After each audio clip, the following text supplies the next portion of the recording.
Here's the deal. I find the script in this movie to be incredible.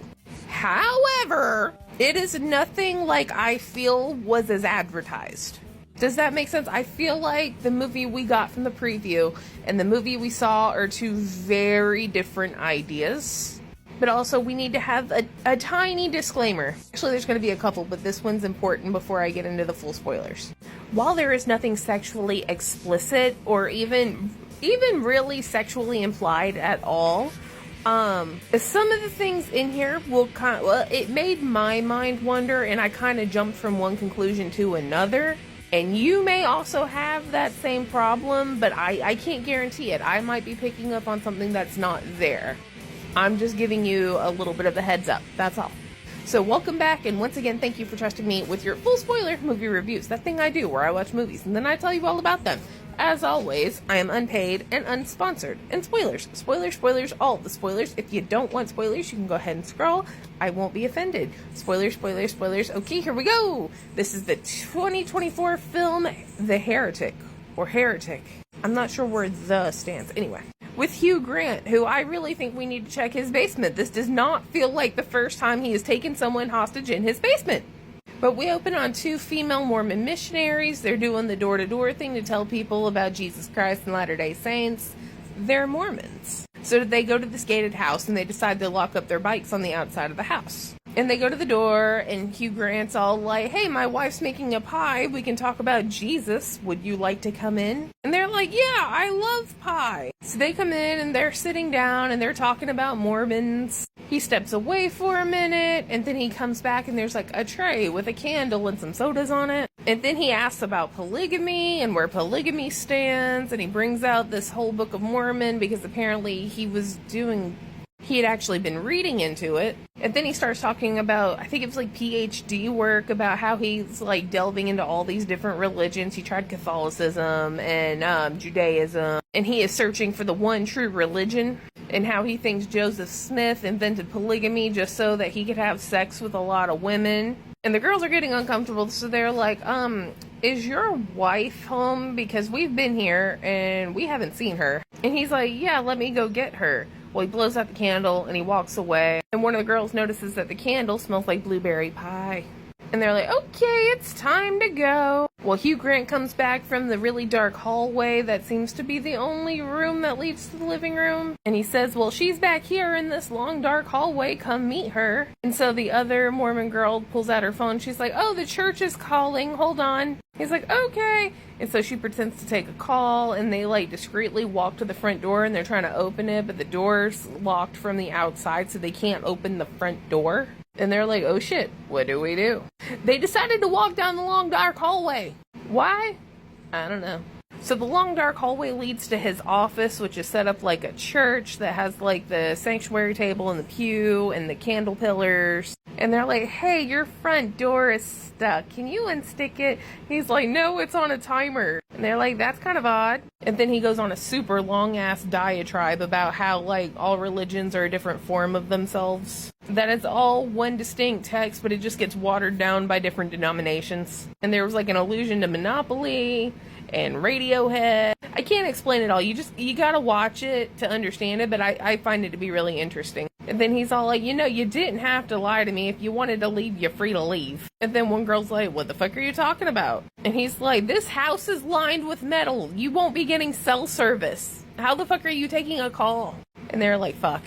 Well, there's two doors in his office, and he writes belief on one and disbelief on the other. Now, when you open both doors, it leads into the scary basement, but they have to choose the path that they think will actually get them out of the scary basement and out of the house. So they both go through the belief door, mostly because they think he's making like this whole assumption that he wants them to disbelieve in their religion or whatever. Well, they get down there, and now he's got like a speakerphone down there, and it looks like a dungeon, and there's like a table and a chair. And he's like, part of the one true religion were prophets, and this lady's gonna come down here, and she's a prophet, and I'm gonna prove it to you because she's gonna die and resurrect. This lady comes down there, she's in really rough shape, and she eats said blueberry pie, but said blueberry pie has wolf's bane and belladonna in it, and so she dies. Drops fucking dead face first into pie. And then about that time, the doorbell rings, and the little alarm in there goes off that looks like the school bell alarm. And so the girls run back up the stairs to the door from which they came, which the door is closed, but there's a gap that's a couple of inches big underneath that they can run their hand in under. And so from under there, while Hugh Grant is talking to the missionary that's looking for them at the front door, they're pulling the rug to grab the matches, because they're thinking if they light some matches, they can throw it down the speakerphone, and that's going to create like smoke and a fire, and then the missionary at the front door is going to find them. But when they get back down to the dungeon, one of the girls notices that the dead lady is slightly askew. Just like slightly askew. And the other girl is like, no, she's not. You're just remembering it wrong. Let's get this shit done. So they're trying to get these lit matches down the little speakerphone thing. And then, surprise, behind them is said dead lady. Well, the prophet is supposed to prophet and tell them what she saw when she died, right? And the prophet told him she saw a bright light and she saw clouds, but she didn't see heaven or anything like that. And her very last line was, none of it's real. So Hugh Grant comes and takes the prophet lady back upstairs. And then he tells the girls, you could be prophets too. You have this ability if you want to try it. And then one of the girls was like, no. And he's like, well, you have a dark secret. Why don't you tell me about it? And she's all like, back way yonder, I got E. coli from the Taco Bell and my kidneys were shutting down and I nearly died on the operating table. When I had my near-death experience from said E. coli Taco Bell, I saw the same thing. I saw the bright light. I saw some clouds. But I did not die. What the prophet saw was a near-death experience. Not a real one. Well, then Hugh Grant slits her throat and kills her, and then he starts slicing up her arm while the other girl watched and couldn't figure out why. Well, he starts taking this little metal thing out of her arm and shows it to her. And then he's like, I believe we're in a simulation and that she was an NPC and that little microchip is controlling her. And the other girl's like, bruh, that's a fucking birth control implant. Something went wrong and you're fucking lying. You're making this shit up as you go along. The prophet lady at the end told me this is not real and you weren't fucking expecting it. But lo and behold, this was not a fucking miracle.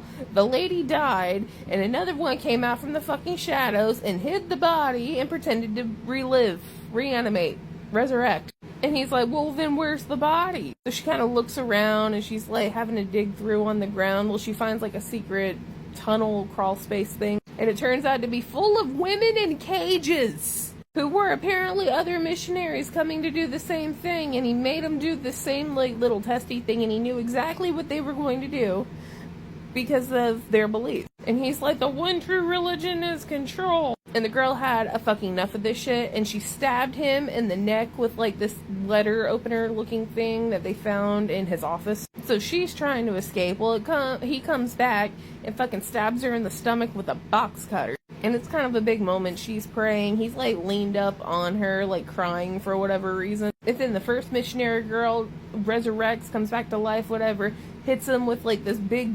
stick branch, piece of lumber, whatever. It's got nails in it. Hits him in the head and kills him. And then she dies again. And the girl that was stabbed in the stomach gets out. And when she gets out, she's in the snow. She's finally got her cell phone. She's going to get help. And a little butterfly lands on her hand. And that is symbolic because she said when she wants to die, she hopes she comes back as a butterfly and lands on the hands of people she loves. And that's how they'll know it's her. Which is wonderfully sweet. But the end. Now, did I like it? Yes and no. I love the script. I think the writing, the words are very interesting. If I were to walk into this movie not thinking I was going into a horror, I would love it. I would be over the fucking moon for this. I would be advocating for an Academy Award, which I'm still going to do. I'm still advocating this for award season. But I don't feel like it's advertised correctly. And two, some of the talking just goes on way too fucking long.